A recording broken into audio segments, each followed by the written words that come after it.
현금 청산자가 인도를 거부하면서 보상받을 수 있는 보상 항목에는 어떤 것들이 있을까요? 산정 기준은 토지보상법 시행규칙 제53조 2항에 따라 이주정착금은 보상 대상인 주거용 건축물에 대한 평가액의 30%에 해당하는 금액으로 하되 그 금액이 1200만원 미만인 경우에는 1200만원으로 2400만원을 초과하는 경우에는 2400만원으로 정하게 됩니다. 특히 대법원은 주거이전비, 이주정착금, 이사비도 안녕하세요. 저는 건평법률사무소 김건우 변호사라고 하고 재개발, 재건축, 그리고 부동산을 전문으로 하고 있으며 해당 분야가 대한변호사협회 전문 분야 등록되어 있습니다.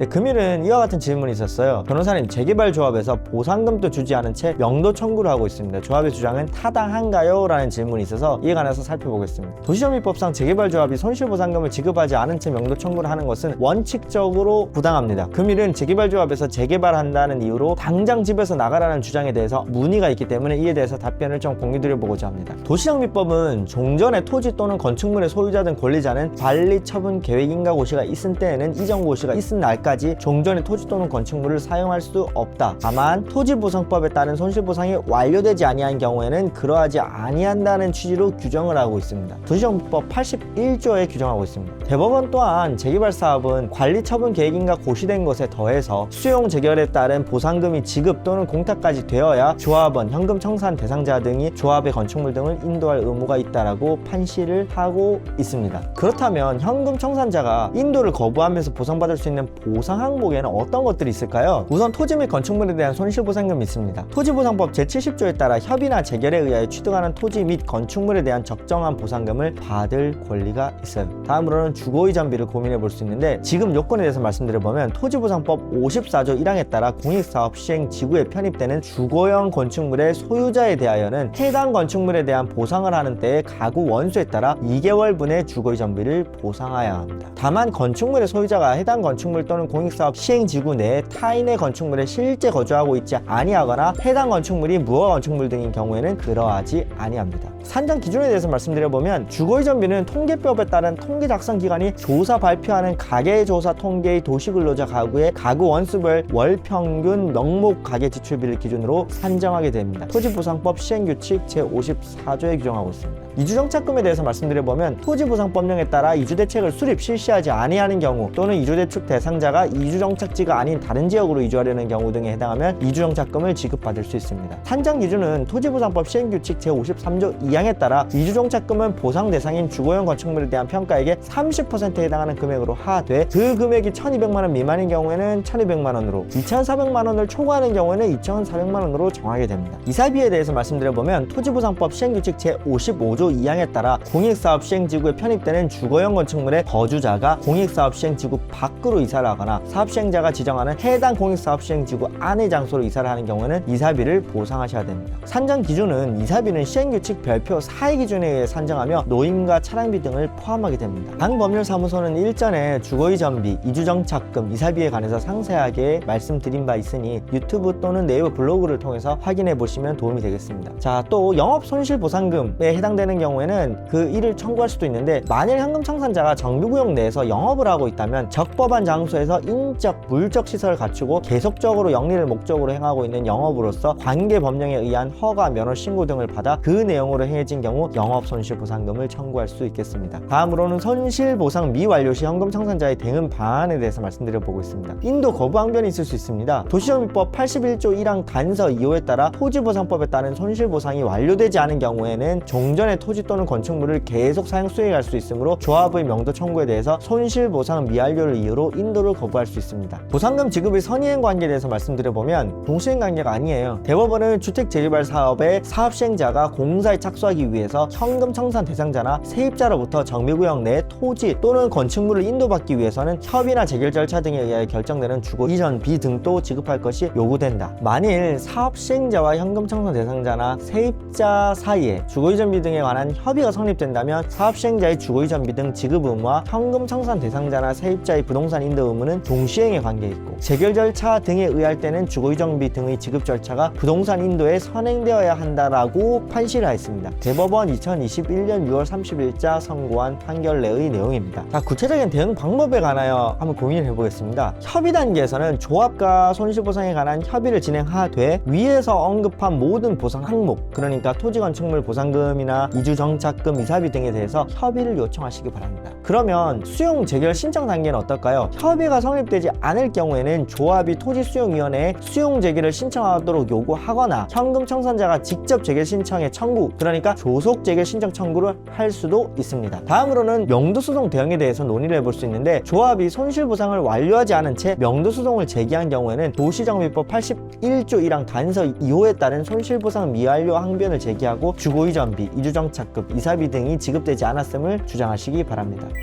자, 정리를 한번 해보겠습니다. 재개발조합이 손실보상금을 지급하지 않은 채 명도 청구를 하는 것은 부당하며, 현금 청산자는 첫째, 토지 및 건축물에 대한 손실보상금, 둘째, 2개월분의 주거이전비, 셋째, 이주정착금, 건축물 평가액의 30%고 최소 1200만원에서 최대 2400만원까지입니다. 넷째, 이사비, 다섯 번째, 해당되는 경우에는 영업손실보상금까지를 모두 지급받을 때까지 인도를 거부할 수 있습니다. 특히 대법원은 주거이전비, 이주정착금, 이사비도 도시정비법 81조 1항 단서 2호에 정한 토지보상법에 따른 손실보상에 해당한다고 명확하게 판시하였기 때문에 이러한 항목들이 모두 지급이 되거나 공탁되기 전까지는 명도 의무가 발생하지 않는 것이지요. 재개발 등 각종 공익사업의 경우에는 현금 청산 절차는 협의, 수용 재결, 이의 재결, 손실보상금 청구, 행정소송이라고도 하죠. 손실보상금 청구의 단계로 이어지게 됩니다. 각 단계에 따라 적시에 적합하게 이루어져야 하는 대응 전략들이 있습니다. 관련하여 유사한 경험을 하고 계실 경우에는 재개발 전문 변호사와의 상담은 당신의 시간과 비용을 크게 아껴줄 것으로 믿습니다. 본 유튜브 구독과 좋아요, 알림 설정까지 부탁드리고, 당법률사무소는 네이버 블로그도 운영하고 있어요. 건평법률사무소라고 검색하고 들어오셔서 재개발, 재건축, 그리고 부동산에 관한 각종 유익한 정보들을 많이 담아 가실 수 있으면 좋겠습니다. 네, 이상입니다. 감사합니다.